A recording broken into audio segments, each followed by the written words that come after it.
There was something very wrong with the substitute teacher. Ian knew it as soon as she opened the door to the classroom. This lady was bad news. The intruder seemed to fill up the entire doorway as she stepped into the classroom, impossibly wide and tall, with a long, dark skirt and a matching dress jacket. Her eyes were a little too bright. Her grin was just a little too sharp.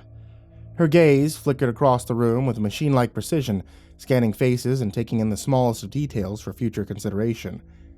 It reminded Ian of a documentary he'd seen when he was a little younger. Some hour-long PBS special about lions in the African savannah. He could imagine her tongue snaking out to lick her chops as she stared them all down, a herd of nervous antelope with nowhere to run. Instead of calling out a greeting to get their attention, the intruder cleared her throat and stomped across the room, thumping her enormous handbag down onto the teacher's desk with a resounding whump that made the entire class flinch in unison. She flashed a ferocious smile and wrote, "Mrs. Blackmoore," on the chalkboard, printing her name in a slanting line of angry-looking block letters.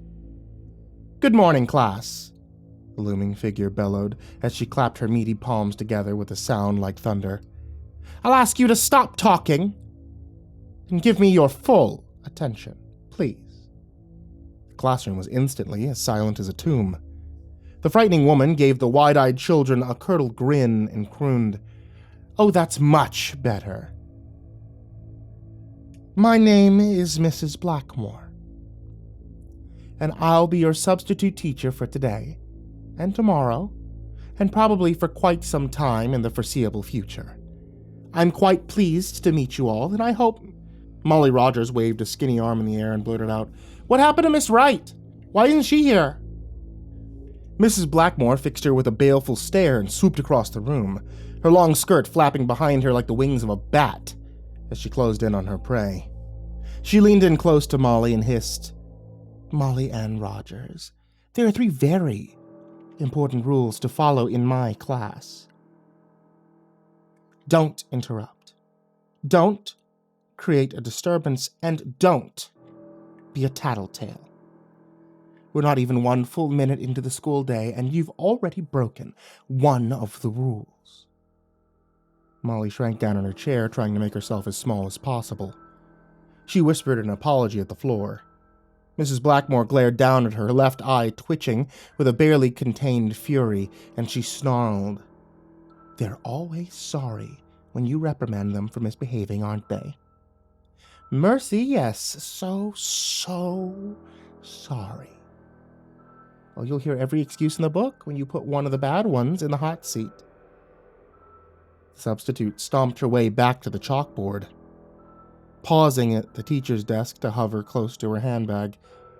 She started petting the lumpy old thing like a cat, and her scowl melted into a nasty little smile. The substitute whispered to her bag in a hushed tone, cooing a litany of soothing nonsense words as she scratched behind its handles. The class watched and waited with uncomfortable silence, darting sideways glances at each other as they nervously shifted around their desks. Ian thought the bag's tarnished zipper looked like a mouth, a wide, snarling mouth, its lips wrinkling back to expose dozens of sharp little teeth. Mrs. Blackmoore gave the bag a final pat and erupted into action, her skirt swirling around her in rustling whirls of shadows as she busied herself at the front of the room. Looking at no one in particular, she said, "If you really must know, well, it appears that Miss Wright has gone missing." The class stirred with some muted chatter and rustling of restless feet.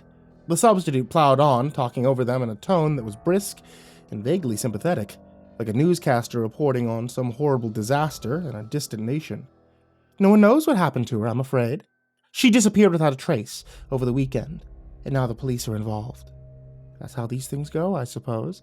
Some poor soul will just up and disappear one day, and they'll never be seen again."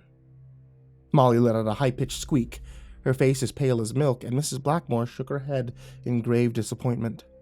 She turned and began to write a series of math problems on the chalkboard. "It's not an appropriate subject to discuss in a classroom, is it, Molly?" Mrs. Blackmoore was speaking to the chalkboard, scrawling numbers and mathematical symbols with tight, swift movements of her wrist. Why would you interrupt me with such an unpleasant topic? Why would you create such a horrid disturbance during my introduction? Molly looked like she was about to cry. She screwed up the last of her wilting courage and sniffled. I didn't mean to do anything wrong. It was just a question. Mrs. Blackmoore whirled around and pointed at the trembling girl with a nub of chalk clenched between her fingers. Just a question, she repeated in an incredulous tone. Questions can be very dangerous, Molly. Mercy, yes. Very dangerous indeed. Please stay after class has been dismissed for the day, Molly. I'd like to talk to you further about improper questions and their consequences. But I didn't mean to... The substitute dropped the chalk and briskly clapped her hands together, a pistol shot that made Ian jump a little in his seat. He banged his knees against the underside of his desk and bit down on a yelp. Mrs. Blackmoore roared, I don't want to hear any excuses!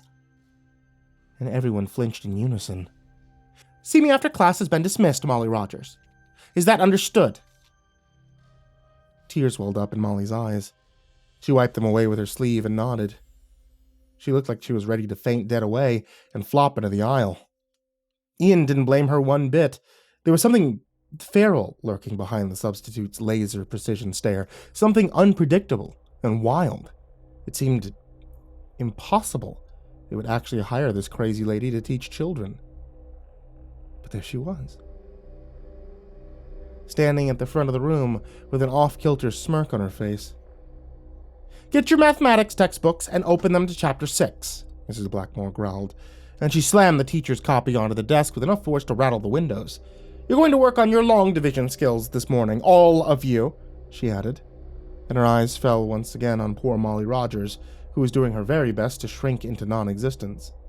There are 3 simple rules in my classroom, Mrs. Blackmoore said softly. She was still glaring at Molly. I expect you all to obey these rules. Each and every one of them. She lapsed into silence and let it drag on for an uncomfortably long period of time, patiently waiting to see if anyone would be foolish enough to draw attention to themselves. Finally, she drew in a deep breath and returned her attention to the blackboard. Well, don't just sit there, she grunted. Start copying these problems down in your notebooks. We're going to do this until we get it right. After what seemed like an eternity, the final buzzer rang. Mrs. Blackmoore dismissed her class with a curt, Go on then, get out of here. Not you, Molly. Ian caught up with Scotty and Mariana just outside the front entrance. On any other day, Scotty would be gleefully haranguing the other two with his manic stream of consciousness style of conversational discourse, while Mariana would be alternating between laughing at his antics and barking at him to shut his stupid shithole. But not today. Today, the trio walked together in silence. There was an unspoken elephant in their midst, and her name was Molly Rogers. It wasn't long before Scotty wordlessly pointed out the first poster, an 8.5 by 11 sheet of paper with missing printed in large, bold letters across the top of the page. Centered below this was a slightly blurry photo of Miss Wright, sitting in a lawn chair, smiling for the camera in a pair of cut-off denim shorts and a gray t-shirt. Ian stared at it in morbid fascination as they drew closer. According to the information below the picture, Miss Wright's first name was Lucille. She was 26 years old, she stood 5 feet, 7 inches tall, had sandy brown hair, and she was missing. There was at least 4 posters on every block, multiple Miss Wrights taped to streetlights and stapled to telephone poles. All of them smiling in the sunshine of a forgotten summer. All of them gone, without a trace. Scott slowed his pace and came to a stop as the trio approached the corner where they would split ways and head to their respective houses. He looked at the other two and said, What, no one's gonna say it? That substitute teacher freaks me out. I'm actually scared of her. I'm not even kidding. Mariana snorted. No shit. That lady's intense. Is she, 7 feet tall? She takes up the whole doorway. Mrs. Blackmoore, Scotty intoned, as he wiggled his fingers at them in what he believed to be a spooky manner. Did you see her petting her purse like it was a friggin' dog or something? What was that about? She was baby talking to her own bag, dude. What the hell was that? Ian grinned uneasily at his shoes and said, She's a substitute, right? She won't be around for long. That bag of hers, it looked... The image of Miss Wright, sitting in a lawn chair, popped into his brain, and he trailed off in mid-sentence. Denim shorts and bare feet, Miss Lucille Wright. Missing at age 26. But what did that mean exactly? Missing as in what? Just gone? Where? People don't vanish into nothingness and stop existing, so where did she go? I just hope she leaves soon, Ian finished. And he offered Mariana an awkward, robotic-looking shrug. She's creepy. Mariana raised an eyebrow and asked, You okay? You're acting weird. Ian manufactured a weak flicker of a grin and croaked, I'm fine. Everything's fine. Of course he's not okay, Scott interjected. Do you know this kid? He's nowhere near okay. Mariana snapped. Can you be serious for a second? You're like dedicated to being as annoying as possible. Scotty offered her a loud ripper of a fart in response and scrambled out of striking distance. He threw back his head and cackled, Choking my ass and die, Mariana! Whoop! Mariana gave him a withering look of contempt and turned back to Ian. Slowly, she said, Well, maybe she won't be there tomorrow. I really hope not. That lady scares me. Guess that makes 3 of us, Ian muttered. He was thinking about the handbag. He thought about its yawning zipper mouth and the tiny brass teeth that glinted in the sterile glare of the fluorescent lights. Scott broke the silence by letting out a rumbling belch and declaring, That's what I think of Mrs. Blackmoore. Gotta get home. I'll see you guys tomorrow. He turned the corner and swaggered down the street. A skinny, ginger-haired kid walking tall in red Converse shoes and a SpongeBob SquarePants baseball cap. Ian and Mariana both lingered a minute to watch him go. Felt like there was more that needed to be said out loud. Much more. But Ian didn't want to talk. Not now. He wanted to go home. Miss Wright was really pretty, Mariana said. Never realized she was so pretty until I saw the posters. I always thought she was old or whatever, you know? She looks different in school. Yeah, she wasn't old. 26 isn't old.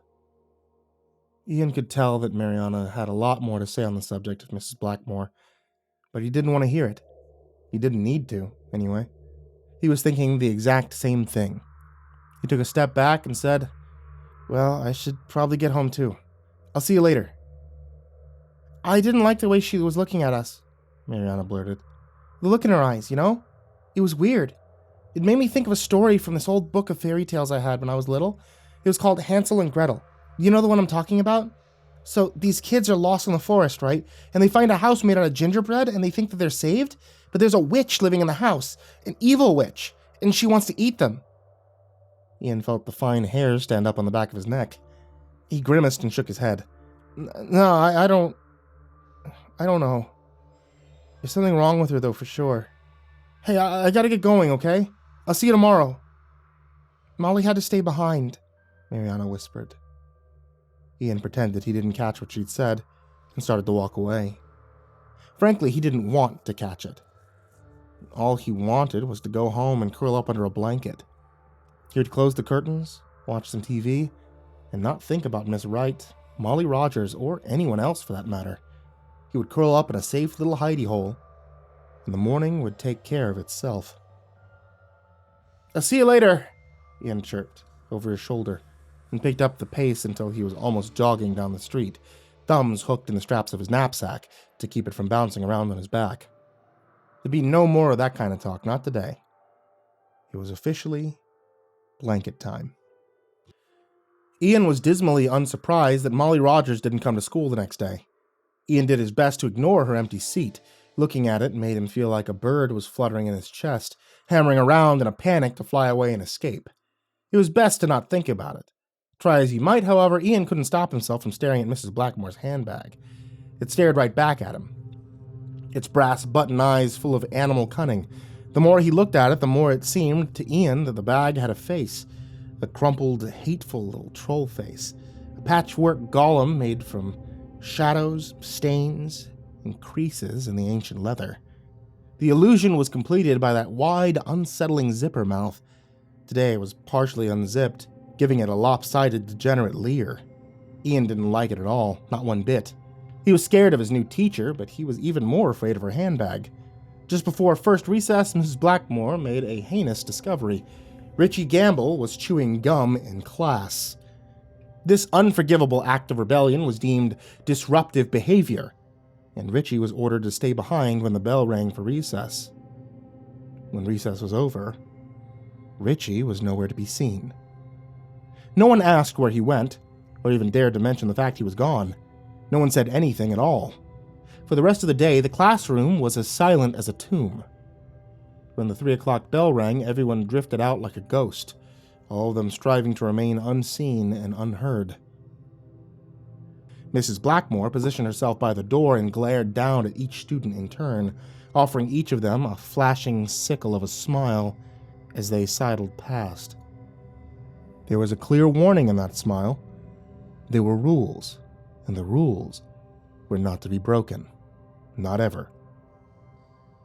Ian slung on his backpack, shoved his trembling hands into his pockets, and steeled himself to walk past the teacher's desk on his way out of the classroom. He wanted to get a better look at her handbag. It was even uglier up close, and smelled awful. It reeked like a wet, moldy basement.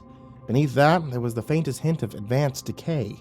Ian had a nasty mental image of a pile of rotting corpses, all of them churning with maggots, moldering in the dark. It made his stomach roll. As he shuffled past the desk, Ian swore he heard a faraway babble of intermingled voices, as if a radio was playing something in the distance. The voices were too far away for their words to be intelligible, but it sounded like they were all screaming at the top of their lungs. Mrs. Blackmoore snapped, "Is there something you need, dear?" And Ian's heart lurched. His only coherent thought was, "Oh shit, shit, shit, shit, shit, shit, shit." Ian looked up into those wide, wild eyes. He felt the blood drain from his face. He shook his head and stammered, no, I was just, I was just leaving." Ian tried to smile. He thought, "Good going, dummy. You don't look guilty at all. That was totally smooth." He steeled himself to walk past her and focused on the door, casually strolling along like everything was right and fine and normal as could be. Mrs. Blackmore's sickle grin collapsed a little further into a feral snarl with every step he took. Ian attempted to slink around her, a big, terrified smile plastered on his face as he turned himself sideways to avoid physical contact. He opened his mouth to say, "See you tomorrow," and the substitute's hand darted in with the speed of a cobra strike, seizing him by the shoulder and stopping him dead in his tracks. It felt like he'd walked into a giant and invisible blob of crazy glue. The soles of his shoes were stuck to the floor, and he couldn't move a single muscle, couldn't even blink.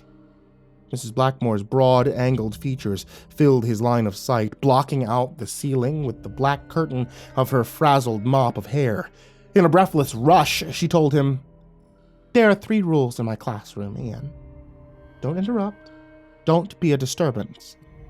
And the most important rule of them all, don't be a dirty little tattletale." Ian struggled to speak, making a faint moaning sound in the back of his throat. Mrs. Blackmoore very slightly relaxed her grip on his shoulder, and Ian was suddenly able to utter a raspy little whisper. His voice was barely audible over the hammering of his heart. "I don't know what you're talking about," he gasped. I didn't do anything." She offered a curdled grimace and crooned, "Not yet, but you will. I've been in this business for a long, long time, Ian. Mercy, yes, a very long time. I know the bad ones better than they know themselves. And there's simply no question, no doubt in my mind at all. You were a very bad boy. An awful boy. A putrid little tattletale." I'm not," Ian squeaked. I wouldn't do that, honest. Please let me go." The substitute studied his pale cheeks and bulging eyes, and Ian could see that she didn't believe him. His mind was screeching, "Run, run, run, run, run, run," but he couldn't lift his feet off the floor. He could barely even swallow. Mrs. Blackmoore shook her head in mock sadness. "If they ever discover my secrets, do you know what they would do, Ian? They would hunt me to the ends of the earth. They would bind me in chains of silver. They would burn me alive. Her fingers clamped down hard into his flesh, and Ian fell mute once again. He could scarcely draw a breath. The only movement left unchecked was the ferocious pounding of his heart. That won't do, Ian. No, that won't do at all. Mrs. Blackmoore raised her other hand in front of Ian's face, and she carefully traced an elaborate figure in the air with her finger. As her fingertip looped and whirled before his eyes, she chanted, "Asleep you'll be, until red you see, and then you'll sleep forever." Ian stared at the empty space where she'd traced the rune, and wheezed out a soft groan. He could see the shape twisting and twirling hypnotically in his mind's eye. A complicated series of lines and swirls that glowed red with potential secrets. The rest of the world fell away in strips and shards, and all that remained was the rune, whispering its irresistible demands in a tongue he couldn't quite understand. "Go on," Miss Blackmoore crooned, and she released her death grip on his shoulder. Ian was abruptly free of the invisible force that was holding him in place, and he stumbled away on rubber legs, taking big, shambling strides out the door and all the way down the hall to the front entrance. Scott and Mariana were waiting for him outside, but Ian pushed right past them and kept striding along. His eyes rendered blind, his ears struck deaf to all sound save for the whispering of the rune. The people around him were nothing but vague shadows and inaudible background noise, dull flickers of motion in a world made of layers of nothing. It was all distant and completely unimportant to his mission. He couldn't stop moving his legs, nor did he want to. His legs walked him across the schoolyard, putting one foot in front of the other, all on their own, and there was nothing he could do but come along for the ride. He heard Scott yell, "Ian! Hey, dick face!" But it didn't matter. Scotty was unimportant. His words were faint buzzings of a housefly in a distant corner of the room, easily ignored. Just a few more steps and I'll sleep forever, Ian thought. And tears started rolling down his cheeks. Won't that be nice? From somewhere far, far away, Mariana shrieked, "Ian, stop!" But there would be no stopping. Not until he saw red. A big, beautiful wave of red would come crashing over him, and then he would sleep. Mercy, yes. 4 more steps. 3 more. 2 more. Now he would sleep. His eyes would close, and he would sleep forever. Scotty thundered, "Ian!" directly behind him, and he was abruptly hauled off his feet by a mighty tug on his knapsack. He fell hard onto the sidewalk, and a split second later a lifted Ford pickup truck screamed past at 30 miles over the speed limit, the driver laying on the horn as the brakes locked up with a tortured screech of rubber on pavement. The truck fishtailed wildly and scraped against the curb, leaving a long scuff across the cement as it shuddered to a halt. Ian stared at the truck in a daze. 1 more step. Just one, he would have been reduced to a grisly smear on the road. He took in a shuddering breath and croaked, "Holy crap. Holy fucking shit." Mariana was suddenly standing over him, her face frozen in a shocked expression that matched his own, almost perfectly. She slapped him weakly on the shoulder and croaked, "Are you serious right now? You almost died, dumbass! What the hell?" Beside him, Scotty reached over to slap his other shoulder, this time hard enough to sting, and he hissed, "The fuck, Ian? What's wrong with you?" Ian could only look back and forth between them and shake his head. He felt sick to his stomach. If Scotty had reached for him just a bare millisecond later, there wouldn't have been anything to grab. Ian would have been gone. A young man in jeans and a plaid shirt jumped out of the pickup and wailed, "Oh my God, is he dead?" A swarm of parents quickly surrounded the driver in a boiling cloud of righteous fury. He warded them off with outstretched arms and shouted, "I don't know what happened. My truck kept picking up speed. I couldn't slow down. I said I don't know what happened. Get away from me!" A portly woman in a pink tracksuit detached herself from the milling ranks of the lynch mob and stormed over to check on Ian. She knelt down and shook a finger at him, her face a puffy blob of orange-tinted bread dough on oversized sunglasses. "I thought you were dead," she screeched at him. "If your friends didn't grab you, you would have been killed. Why weren't you paying attention?" Ian barely recognized what she was saying. He was staring at the fan of papers the woman was holding in her other hand. Her shrill, nasally whine faded to a faint drone as he blinked at them. A stack of 8x5s by 11 sheets. with missing printed across the top in large, bold letters. Miss Wright would soon have company. Molly Rogers was now starring in her very own poster. She was 5 feet tall, weighed exactly 85 pounds, and she was missing. The woman reached to seize Ian by the arm, and he surged to his feet, knocking her over and scattering her papers in the wind in the process. Ian ignored her high-pitched squawking and started to run. He ran all the way home and collapsed on his front porch with a burning stitch in his side. He lay there for a long time, panting for air and mewling from the pain of the cramp in his side. "Until you see red," he wheezed out loud. And he'd seen red, hadn't he? Actually, yes, the pickup truck was painted a deep, glossy red. A red as freshly spilled blood. Despite the greasy sweat that was rolling down his face and soaking his clothes to his skin, Ian broke out in goosebumps. Mrs. Blackmoore's attempt to make his death look like an accident had failed. She would be coming for him. But what was he supposed to do? The substitute was a lioness, clothed in rustling shadows, an elemental force that clunked along in square-toed leather boots. She tried to make his death look like an accident and nearly succeeded, but next time, she wouldn't bother.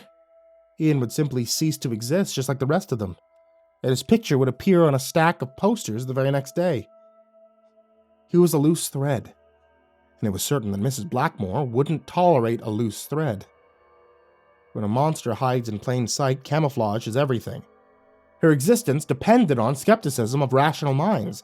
It depended on no questions being asked and no suspicions being allowed to take root in the stony soil of an adult's barren imagination. Her existence depended on 3 rules, and rule number 3 was the most important of them all. There was only one thing he could do, and that was to break her precious rule. He had to tattle on her as loud as he could and hope for the best. The front door opened and Ian's mother poked her head out to stare at him with a puzzled expression. She asked, "Why are you lying down on the porch? Come on, get inside, get washed up. Supper's going to be early tonight." The door swung closed again before he could answer. Ian hugged his knees to his chest and murmured to himself, "She already knows I'm alive. She's going to come after me." As soon as he said those words out loud, it dawned on Ian that Mrs. Blackmoore had somehow known every student's name on the first day. Every single kid in the class. She'd never taken so much as a quick peek at the attendance list, not once. But she'd still known every kid's name. How? Ian already knew the answer to that question. Her handbag had told her. It was alive. Horribly and impossibly alive. From inside the house, Ian's mother bellowed, "Get in here and wash up! Supper's ready!" Ian hauled himself to his feet and opened the door with stiff, clumsy fingers. He'd never been less hungry for dinner his whole life. He didn't know how he was supposed to convince his parents that Mrs. Blackmoore was a witch. But he had to figure it out right quickly, because he had only one shot at making them believe his story. After that, his pleading would fall on deaf ears. And then I'll sleep forever, Ian thought. And he blinked away the tears that threatened to start pouring down his face. He took in a deep breath, said a quick prayer to whoever might be listening, and stepped inside to face whatever might happen next.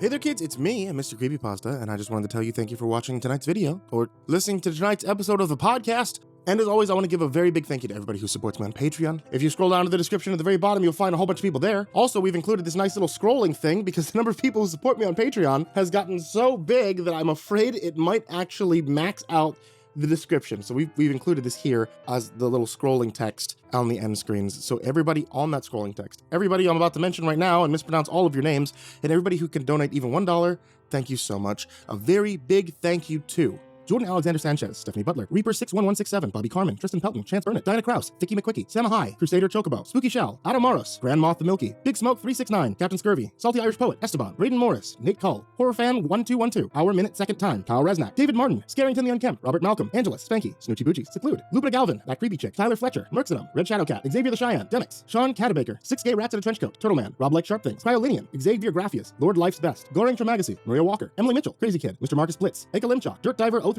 Matt Bach, Voice of Sand, Coffee Zombie, Hidden Tiger, Shelly J, Jeremy H, Psychomel, Nana, Deleted Account, Melted Lake, Tali Sue, William King, Darth Miver, Michael Ortiz, Titanic Aries, Bardo Hawk 764, Lambda M98, Harley, Sashi Suzaku, Cronut 509, Kaylee Ambrose, Suji Campbell, Stricken, Freddy Krueger, Happy Birthday Jason Wilson, Lisa Cottrell, Caspian, Hades Nephew, Tater Chip, Acid System, Prozac and Pancake Appreciation Society, Benjamin Welvert, Cryptic Nightmares, Kiwi the Sloth, Fester's Lampshade, Sky Harbor, Nico Kyle, Rafael Rodriguez, The Ginger Bros, Aaron Stormcrow, Daniel Polson, and Corey Kenshin.